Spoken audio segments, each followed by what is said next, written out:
Without further ado, let's bring on our dear brother Rehan Shah, who we are speaking to this morning. Born and bred in Luton, went to Icknield High and Luton Sixth Form College, followed by a degree in chemistry from the University of Leicester and a master's in an MBA from the University of Lincoln. Currently working as a senior specialist for a large German organization within the field of chemistry. Chair of Governors and Alternative Provision, also an author of an A-Level chemistry textbook, mashallah. Lead science and chemistry tutor at Pinnacle Tuition based in Stopsley with over 10 years of teaching experience, mashallah. Let's welcome our dear brother Rehan. Assalamu alaikum. Wa alaikum, brother Tariq. Hope you're well. Alhamdulillah, very well. Jazakallah for coming in, mashallah. Quite a bit of a CV you've got there, mashallah. Quite a lot of experience in education, mashallah. Tell us a little bit about yourself. Yeah, so I graduated with a degree in chemistry from the University of Leicester, and then from that I started actually teaching. So how I really went to teaching, I kind of fell into it. It wasn't something that I planned to do. So one of my family friends after graduating, they asked if I can help the children with the exams, and I said, okay, that's fine, no problem. They recommended me to someone else, and there was like a snowball effect that was happening after that. And the way I saw it was very rewarding. That, for example, where even now with some students, they'll still come up to me and say, oh, you know what, sir, thank you very much, you've helped me so much, I've got into medicine. Or I have some students now that say, I'm actually a doctor now. And the way that I would see it is, if you've played some part in that and they go on to, like, for example, become a doctor and save someone's life, then inshallah you get the reward for that. Most definitely. So, I think that's amazing. But did you not, I went to Chorley High School for boys, and I remember the teachers getting a lot of abuse. Did you not remember that part of the journey, thinking, you know what am I signing up for? Yeah, that's why I say I kind of fell into it. No, amazing. I think, to be honest, with anything that you do, I think the reward itself is seeing success. And I think when you probably see those success stories with individuals in as doctors or engineers or maybe pilots or whatever they go on to do, I think that'll probably be amazing, mashallah. We're talking about exam, of course, stress, or even a lot of people talk about exam techniques and a lot of different things. When it comes to revision itself, everyone has a revision style. From your experience, what's the most effective method of revision? Yeah, so this, I think, is a question that I get asked quite a lot by actually both students and parents at Pinnacle Tuition, where I teach in Stopsley. So the advice that I would give to the students and the parents is the best way of learning is actually by teaching. So this now involves the parents. So what the parents should do is they should invest in the whiteboard and some pens. And they need to set aside some time in the evening. So just say, like, 7 p.m. in the evening, and hear your son, daughter, brother, sister teach. And during that process, what's actually happening is you're giving them that opportunity to learn in the form of teaching. So I think that personally, that's the best way. And I would love for the listeners to try that technique. Excellent. Yeah. So listeners, for those of you who missed that, the best style that Brother Rehan is actually suggesting is through teaching. So I think this is my nephew is actually a tutor himself. What he often actually does is when he's explaining something to my son's actually got GCSEs. I did tell him to tune in this morning. Hopefully he's taken some tips. Whenever I ask him, what are you doing? Revision is the word I hear. I have absolutely no idea what he's revising. And I'm sure there's no revision on TikTok or Snapchat, but I'm sure there's some goodness in it. But one of the tips that my nephew was often saying to my son was to actually tell me how that works. Yeah, exactly. So getting him to explain something, and he was saying, if you can explain that concept, then you've now truly understood it. And I think what you're saying regarding actually teaching it to your fellow family members, I think that could actually be a really good tip, mashallah. And the parents themselves, so you might not understand what they're actually saying, but just sit there and pretend to understand, and you're just helping you. And that's why it's quite embarrassing. I remember my son going through his maths and saying, Dad, I'm revising this, I'm revising that. And I was like, I remember all of this. And I was thinking, I got a clue. It's talking about there's some next, I think, I can't remember the word now. I think it's not just subtractions, it was... fractions, probably. Fractions, it was just all sorts of things. I was thinking, you know what? I'm glad I don't go to school anymore. So, but I think just a side question. Do you think exams have got harder since now as the days have gone, or were they harder when we were doing them?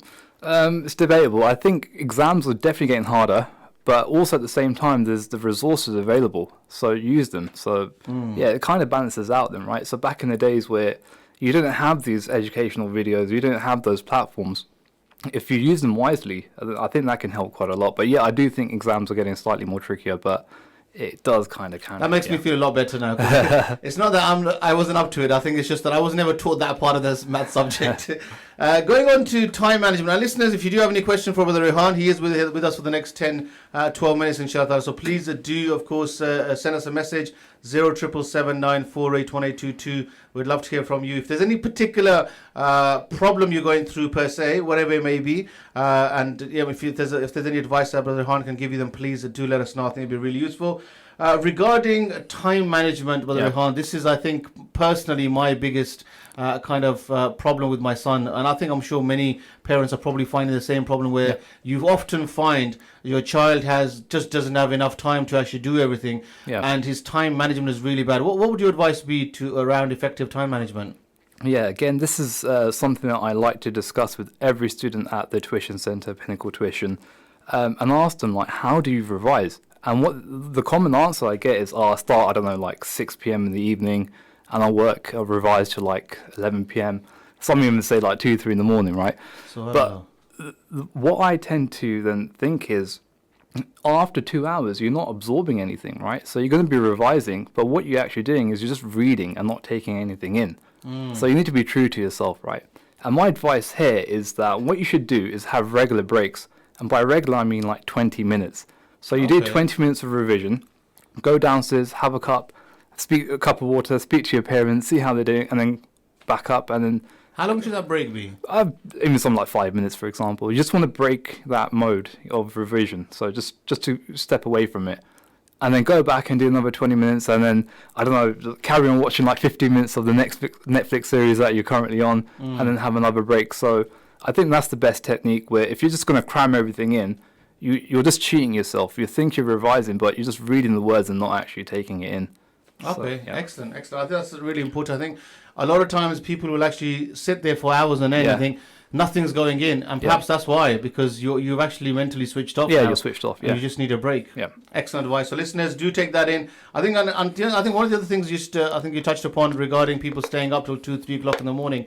I think closer to the exams, especially, I think, one of the tips that we've been, I think quite a few of the listeners have mentioned around eating right and sleeping right, making sure that you get good enough sleep. What about through revision itself? Do you actually, generally a typical child would maybe come home, say 4:30 from school, maybe have a little break. Again, I hope at this point when you're doing GCSEs, maybe you're not going to madrasa at that point. But from that onwards in the evening, what kind of time scales would you suggest to revise until?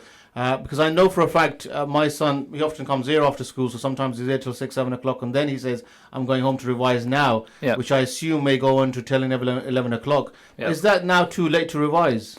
I think there should be a cutoff point where your body needs rest as well, right? So your body has a right for having that rest. So I think 11 o'clock really is the cutoff point. If you think, okay, I can't work after that, and I'm just going to be reading and nothing really is going to be going in, only you know that as a person. So everyone is really different. Every individual is different. So everyone has a different threshold. So just be true to yourself. If you know that after 12 your eyes are shutting and you're trying to like revise just to make yourself feel better, don't do it, because you're just harming yourself, right? Just give your body that rest and start fresh again the next day. But some people have a higher threshold. So you know yourself better than anyone else. So take it from there. Amazing advice, mashallah. And I think it's very important, listeners, I think, which is something that Brother Rehan touched upon. Your body has a right over you, my dear sisters. So we need to make sure that we're true to ourselves and not overdoing ourselves, because you can only do so much. So if you're thinking, I started at 7 o'clock and come 10 o'clock, I'm really tired, I need to do more revision, start at 6 o'clock. Why are you starting later? Start earlier. But I think going to bed late, I don't think personally is the best example. So I think maybe try to avoid that. We've got a question coming in saying, can I ask, at what age does Brother Rehan think children should start revising for their GCSEs, and what year should they really start revising for GCSEs? I think as soon as possible. So, time is going really quick, right? 1 year feels like 1 month, and 1 month feels like a week. I had the students saying, I can't believe it's exam time already. So the earlier you start, the better it is, because GCSEs are not just one subject. You're looking at 11 potentially, right? So to study for 11 subjects, and if you're cramming it in 1 year, it's going to be a lot of stress on you. And students manage stress differently, right? So I would say the earlier you start, the better. So at Pinnacle, what we offer is during the summer months, we offer something called a bridging course, where the students can come in and start learning for the next year. And why that is important, because you learn that theory, and then when you go to school, you're learning that again for the second time. So it's actually cemented in you, right? So you're prepared. So I think the earlier the better, and by early I mean even as early as from like year 7, you should start preparing. Exactly. No, I think that's good advice, mashallah. So listeners, it's never too early, and I think start preparing, and I think hopefully the more you know at an earlier age, hopefully inshallah that'll make things easier in year 11. I'm not sure if this is being sent in as a joke, but it may well be a reality for many. What do you suggest to my son who revises for 5 minutes and then takes a 2-hour break, and then revises for 5 minutes and takes a 2-hour break? Is that effective? No comment. I think Isa sent that in. I think, to be honest, if your son's revising for 5 minutes and taking a 2-hour break, then he's probably picking up more in the break than the 5-minute revision. I think it needs to be, as Brother Rehan suggested earlier, around about a 15-20 minute stint, according to what you can take, and then take maybe a 5-minute break. And I think what you mentioned, which is quite interesting, I'm not sure if the listeners picked it up. If, say, for example, someone's revising in their bedroom, or you've got a setup, to actually walk away from the setting, go downstairs, get a glass of water, maybe go for a little walk in the garden, and actually move away physically from there, so you can actually have a break. So I think that's really important, listeners. So do take this advice on board, and hopefully, if you've got any tips, maybe you're a tutor out there yourself, maybe you're a teacher who's listening, and you've got some tips for revision, do let us know. Now, going on to the exams itself, Brother Rehan, one of the biggest things that students often say is, I've done everything right. I've revised, I've taken the breaks, I've slept early, I've ate right, everything is right. I've just gone into the exam, my mind's gone blank. I have absolutely no idea what to write down. What do you do in that situation? That's a good point, because I do see that, not often, but sometimes at the tuition centre, where you have a student and they're like an A-grade student, and you think they do absolutely fine in the exam, they're going to pass with flying colours, and after the exam, they come up and say, "Oh, sir, I don't know what happened. My mind just went blank." And my advice really to students is, what you should do is open the paper and start with the questions you can answer first. Okay. So actually flick through, right? So that could actually be the last question in the paper. And what's happening there is you're just giving yourself some confidence and self-esteem that you're banking some marks. So when you go and actually do the questions which you thought were challenging, that confidence is going to push you forward. Whereas if you start with like the first question, and you're sort of stuck on it, and you're panicking, and time's ticking away, right? So then what you get is something like this brain fog, and then that panic just sets over. And so my advice there really is, answer the questions you can, and secondly, like, start with the name of God and be true to yourself again. If you know you've done 110%, you put all the effort in, and I don't know, you wanted an A but you got a C, right? That's God's plan then, at the end of the day, and God's the best of planners, and have your faith in him. It's amazing you mentioned that. I actually had this interview with a sixth form student recently, and how he spoke honestly just blew me away. The often question I ask most children is, how was it yesterday? Were you nervous when you come in to pick up the results? Did you sleep all night? Did you eat last night? Everybody's kind of anxious as to what the results are going to be. And his response was, no, why would I be? I said, what do you mean? And he goes, well, now it's the results time. It's not exam time. Exam time was when I was anxious and nervous and I couldn't sleep. This is down to Allah. I've done my bit, and I know for a fact I couldn't have done any better. Now it's Allah's plan, and Allah just gives the results. Yeah, of course. That's fun. Imagine a 17-year-old to have that kind of mindset. It's absolutely amazing. And I think that advice, listeners, I think that's amazing, because one of the biggest problems people will possibly have is if they're stuck on that first question and they can't move on from that, they may spend the whole paper just doing that one question, and obviously if they haven't even done that right, they haven't banked on anything. So again, there's nothing to say, listeners. And again, for those of you listening out there, there's nothing to say that you have to do the questions in order. Do them, as Brother Rehan mentioned, whichever ones you find easy. So go through the questions, do the ones you find easy. At least you're banking in those marks. And as you're doing those questions, maybe you'll start to remember the other questions as well. It's giving you the confidence, Exactly. That's amazing advice, mashallah, jazakallah for that. And also, regarding, of course, parents, I think parents play a big part. And one actually parent just messaged in saying, how can I help my child when it comes to revision? What can parents do to assist their children? Yeah, I think this is a big topic, right? And we can probably have a whole show on that. But I'll mention a few points. The first point, I think, is parents should ensure that the child has the right resources. And sometimes at the centre, what you see, right, our students are coming through and they're walking in and they don't even have a pen or paper. And I'm thinking to myself, right, if you're not even prepared for the lesson, how are you going to prepare for the exam? It's this is mind-boggling, right? So the first thing is make sure that the students have the right resources, and probably that's, they're not working, so the parents would have to provide that. Secondly, show an interest in your child's learning. I used to work at a tuition centre where the parents would drop their children off and they'd pick them up, and for months you never see them, right? And there's cases where I taught the whole year and I didn't even know how the parents looked. So you need to basically, if you have like tuition or something similar, go in and speak to the tutor. Find out how the child's progress is. Show that you're interested in this. Speak to them. There might be gaps or something where you can help, right? So that's the first piece of advice. And second, or the last piece of advice I will give is the parents need to be true to themselves as well. So I'm just going to give a scenario which actually happened recently at the tuition centre, where the parent came in and said, "Oh, I want my child to do really well, and please help as much as you can." No problem. So I set a past paper to do over the weekend, and come Monday, I was tired. I couldn't do it over the weekend. Spoke to the parent, same story. My child was tired, so we can do it next time. And it just brought back a memory where when I was doing my MBA degree, the master's degree, I was researching organizational sort of leadership from the CEO point of view. And what I saw was that if the CEO of a company is sort of laid back and lazy, that filters through the whole company or organization. So not all the time, but generally sort of speaking, right? So then the whole company ethos is going to be sort of laid back. And you can take that same scenario or that same model and place it into a family setting. So if you look at like the parents as the CEO of like the household, if they are going to be lazy themselves, then that's going to filter through to the whole family. Then Definitely. What do you expect the child to be then, right? So I think as parents themselves, you need to be true to yourself and stop making excuses for the child, basically. No, 100%. I think going slightly away from education, I think that probably is an example for whatever you do in life. And I remember my dad giving some advice to my brother many years ago. I think my niece is now 24, when he had his first child, my niece.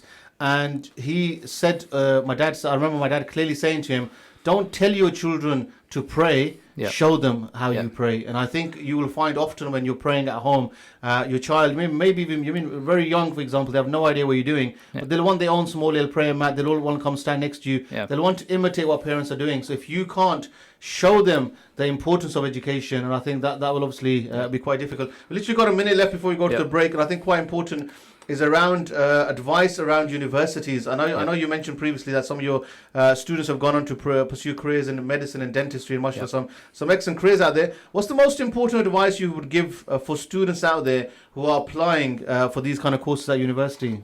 Yeah, so I think the most important advice is you need to be prepared before you actually apply. So the mistake that I saw was students were preparing after they actually applied for these courses. So what does that mean? So you need to have the relevant work experience beforehand, so you can have something to talk about in your personal statement and the interview, if you have one, right? So how do you do that? That's the question I get asked by parents next. Then, well, it's not going to come to you. You have to go and work for it. You have to go out. So go out to the GP surgeries, go out and knock on the doors and say, "Look, I'm willing to do work experience for like 2 hours, just say a week. I'll do the admin." Who's going to refuse admin work, right? Exactly. So that's giving you the foot into the door, and then after that you can shadow the doctor, and then it's something for you to talk about. And the last point that I want to mention is that I asked the students, "What's your intention behind studying medicine?" And they say, "Look, it's good money, or I get a lot of respect." That's all good. There's no problem with that. The advice that I give to them is, make sure you have the right intention of why you want to do something, right? So if you intend to say, inshallah, I become a doctor, I want to save a life, or, look at the GP appointment, right? you try to get a GP appointment today, and you ring at 8 o'clock, and then by 8:15 it's all fully booked. It's impossible, right? It's mad. Exactly. So if you have the intention that I'm going to help my parents in the future or my community, I think that will go a long way. The right intention opens the doors, right? And not only that, the 5 years that you've been studying, inshallah, won't be counted as study. It should then be counted as worship with the right intention. Alhamdulillah, amazing advice, mashallah. And just one quick yes or no, brother Z here says, just to let you know, maybe you can advise them to have chewing gum. It helps remembering stuff, apparently, to exercising your brain. Apparently, he had chewing gum in his GCSE. Does chewing gum help revise? I'm going to try it. Brother Rehan will try. Brother Rehan, thank you so much for your time this morning. Yeah, thank you. Amazing Last tips, point, I just want to mention that we offer advice like this on our social media page, so please follow Pinnacle_Tuition on Instagram, and there'll be weekly advice like I've been talking about today. So, yeah. Excellent, mashallah. Now, do check out Brother Rehan, mashallah.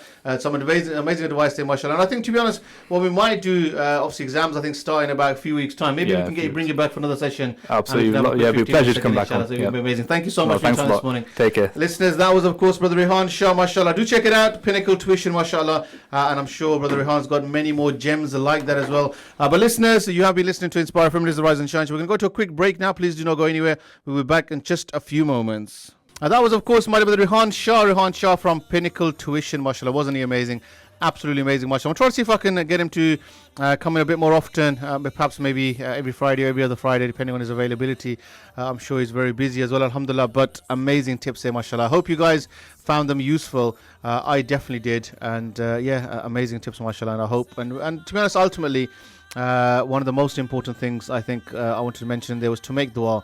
Make dua for your children, inshallah, my dear sisters. I think it's extremely important that we make dua for our children, and may Allah subhanahu wa ta'ala make it easy for them all.